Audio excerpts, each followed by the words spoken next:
Jumboy! Hilutin kita. Hilot kita. Paa mo.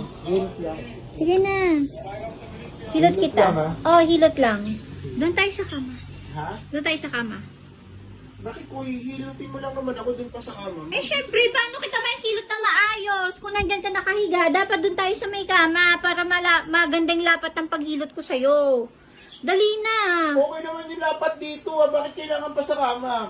Sa tingin mo, mahihilot kita dyan, ang lit-lit ng higaan, no? Hindi mo maunat.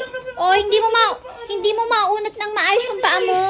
Pwede na yan. Sige na. Hindi nga, doon na lang tayo sa kama. Sige na. Ganun din yung Jinky. Ba't Hindi kita pa sa kama?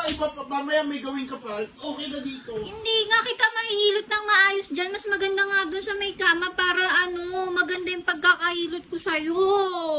Sige na. Ay, wag mo na ako ilutin.